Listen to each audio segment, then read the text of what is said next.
Hello साथियों, स्वागत करता हूँ आपके अपने YouTube channel digital education study point में। बढ़ते हैं अपने टॉपिक की ओर, साइंस की ओर। ठीक है, जो साइंस के इंपॉर्टेंट क्वेश्चन आंसर हम कर रहे हैं। ठीक है, पहला क्वेश्चन है, अवरोधनी पेशी द्वारा आमाशय में क्या नियंत्रित किया जाता है?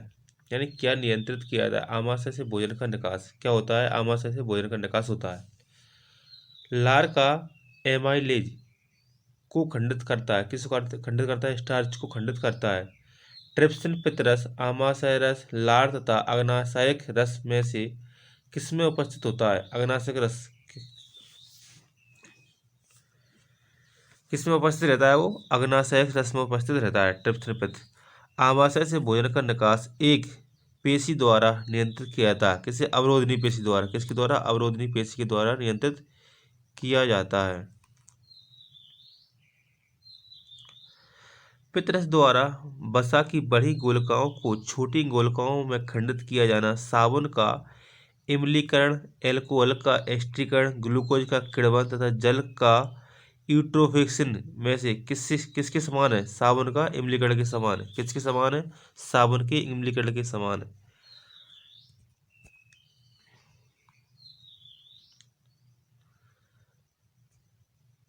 निम्नलिखित में से कौन सा कथन सही है? भोजन में असंतृप्त वसा युक्त अम्ल वाले तेलों का उपयोग करना चाहिए। ये भी सही है। जंतु वसा में असंतृप्त कार्बन श्रृंखलाएं होती हैं। ये भी सही है।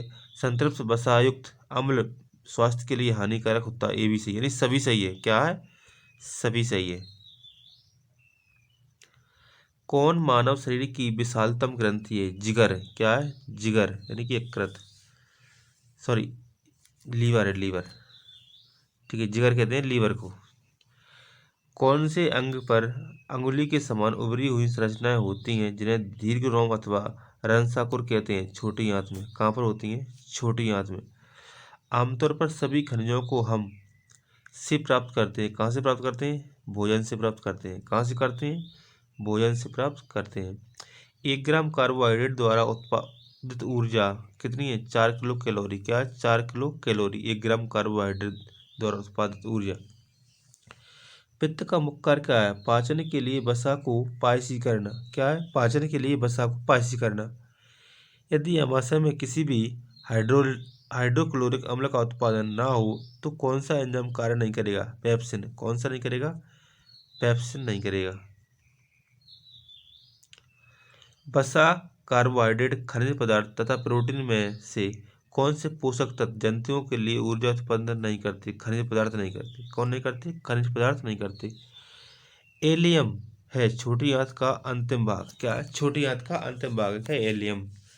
दीर्घकालिक ऊर्जा भंडारण के लिए अधिकांश जानवरों द्वारा इस्तेमाल अणु क्या है? वसा है। क्या है? वसा। छोटी आंत, बड़ी आंत, रसधानी तथा अग्नाशय में कौन कौन सा पाचन तंत्र का हिस्सा नहीं है? रसधानी। कौन नहीं है? रसधानी पाचन तंत्र का हिस्सा नहीं है। आमाशय में दूध का फटना की प्रक्रिया के कारण होता है? रेनन की। किसकी? रेनन की प्रक्रिया के कारण होता है आमाशय में दूध का फटना। रेनन। शरीर में प्रोटीन की प्रमुख आवश्यकता वृद्धि के लिए होती है। किसके लिए होती है? वृद्धि के लिए होती है। शरीर में भोजन का सेलुलोज भाग नहीं पचता। कौन सा भाग नहीं पचता है? सेलुलोज भाग नहीं पचता है। कोलेस्ट्रॉल का संबंध वसा से है। कोलेस्ट्रॉल का संबंध किससे है? वसा से है। कोशिकाओं में तत्काल ऊर्जा उत्पादन के लिए ग्लूकोज लेना चाहिए। क्या लेना चाहिए? ग्लूकोज लेना चाहिए। लार में मौजूद एंजाइम टाइलिन होता है। क्या होता है? टाइलिन होता है। लार में कौन सा एंजाइम होता है? टाइलिन। कौन सा होता है? टाइलिन एंजाइम होता है लार में। जठरीय पाचन प्रभावी ढंग से होता है अम्लीय माध्यम में होता है। किसमें होता है? अम्लीय माध्यम में होता है। किस श्रेणी में की यौगिक ऊर्जा के सर्वाधिक संकेंद्रित स्रोत होते हैं? वसा। सबसे अधिक ऊर्जा किससे मिलती है? वसा से मिलती है। मानव शरीर में सबसे बड़ी ग्रंथि कौन सी है? यकृत है। कौन है? यकृत है। मानव शरीर की सबसे बड़ी ग्रंथि कौन सी है? यकृत।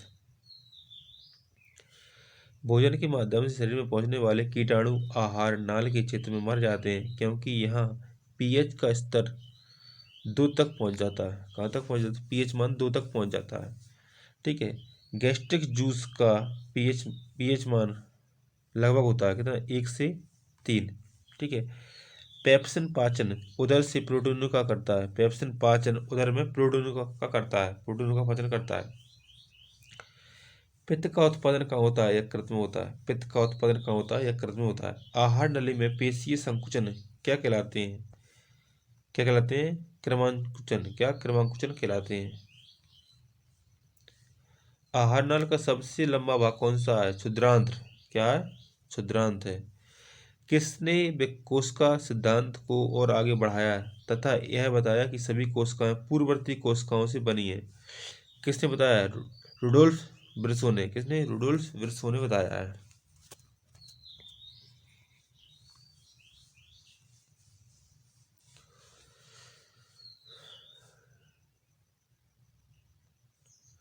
यकृत से निकलते पित्तरस का कार्य है आमाशय से आने वाले भोजन को क्षारीय बनाना, वसा को छोटी छोटी गोलियों में खंडित करना।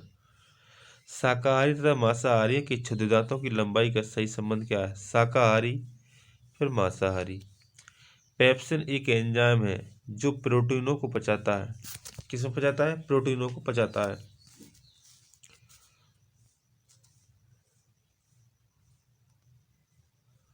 पोषण प्रक्रम का पहला चरण ग्लूकोज का एक 3 कार्बन वाले अणु पाइरूवेट में खंडन है। किसमें? पाइरूवेट में खंडन है।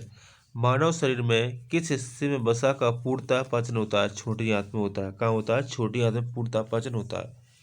मनुष्य की लारस में कौन सा एंजाइम होता है? लार एमिलेस। कौन सा? लार एमिलेस एंजाइम होता है। कोलेस्ट्रॉल का संबंध किससे? वसा से है। किससे? वसा से है। कौन सा अम्ल पेट में बैक्टीरिया को नष्ट करता है? HCl। कौन सा करता है? HCl अम्ल बैक्टीरिया नष्ट कर देता है। मानव शरीर में भोजन का पाचन किस अंग से शुरू होता है? मुख से होता है। कहाँ से शुरू होता है? मुख से होता है। सेलुलोज, शर्करा, ग्लाइकोजन तथा पेक्टिन में से कौन सा एक पशु स्टार्च के रूप में जाना जाता है? ग्लाइकोजन। कौन जाना जाता है? ग्लाइकोजन जाना जाता है। छोटी और बड़ी आंत दोनों में से कौन सी अधिक लंबी है? छोटी आंत। कोलेस्ट्रॉल लीवर या जिगर में संश्लेषण किया जाता है। कहाँ से? जिगर में यानी लीवर में संश्लेषित किया जाता है। लार एमाइडेज नामक एक पाचक एंजाइम विटामिन, खनिज पदार्थ, वसा, कार्बोहाइड्रेट में से किसका पाचन आरंभ करता है? कार्बोहाइड्रेट का। किसका करता है? कार्बोहाइड्रेट का पाचन करता है। यदि उदर में किसी भी हाइड्रोक्लोरिक अम्ल का उत्पादन ना हो तो कौन सा एंजाइम कार्य नहीं करेगा? पेप्सिन नहीं करेगा। कौन सा कार्य नहीं करेगा? पेप्सिन एंजाइम कार्य नहीं करेगा। बिल्ली श्लेष्मा, लार तथा पाचक रस में कौन सा सामान्य परिस्थितियों में आमाशय के आंतरिक स्तर की हाइड्रोक्लोरिक अम्ल से रक्षा करता है? श्लेष्मा करता है। कौन करता है? श्लेष्मा रक्षा करता है। मनुष्य में ऊर्जा तथा पदार्थों का स्रोत है। क्या है? भोजन। वसा का पाचन करने वाला एंजाइम लाइपेज किसके द्वारा स्रावित होता है? अग्नाशय के द्वारा। किसके द्वारा स्रावित होता है? अग्नाशय के द्वारा स्रावित होता है। दूध को दही में बदलने की उपयोग किए जाने वाले उत्प्रेरक का नाम बताइए। लैक्टेज। क्या है? लैक्टेज। कौन दूध के खट्टे होने की प्रेरित करता है? Lactic acid. क्या करता है? Lactic acid. प्रोटीनों का निर्माण अमीनो अम्ल से होता है। किससे होता है? अमीनो अम्ल से होता है। हमारे शरीर में ग्लूकोज का संचयन किस रूप में किया जाता है? ग्लाइकोजन के रूप में। किसके रूप में? ग्लाइकोजन के रूप में किया जाता है। ऑक्सीडोरिक्टेक्स ट्रांसफेरेसेज हाइड्रोलाइसिस किस वर्ग में आते हैं? एंजाइम्स में। किस में आते हैं? एंजाइम्स में आते हैं। कौन सा कार्बोहाइड्रेट के पाचन का प्रमुख अंत उत्पाद होता है? ग्लूकोज। कौन होता है? ग्लूकोज। आमाशय में पेप्सिन एंजाइम प्रोटीनों को पचाने में मदद करता है। कौन करता है? Pepsin enzyme. दूध में पाया जाने वाला मुख्य प्रोटीन क्या है? कैसिन। क्या है? कैसिन है।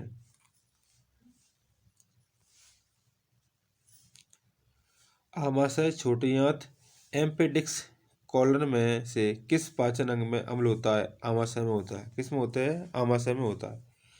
किण्वन एक प्रकार की आवावयी श्वसन है। क्या है? आवावयी श्वसन है। किण्वन के पश्चात सबसे व्यापक रूप में मोलासी का प्रयोग मेथेनॉल चीनी, एथेनॉल तथा गन्ना में से क्या तैयार करने के लिए किया जाता है? एथेनॉल। क्या एथेनॉल तैयार करने के लिए किया जाता है? अवायवीय स्थिति में जैविक पदार्थों के जीवाणु अपघटन को क्या कहते हैं? किण्वनीकरण कहते हैं। क्या कहते हैं? किण्वनीकरण कहते हैं।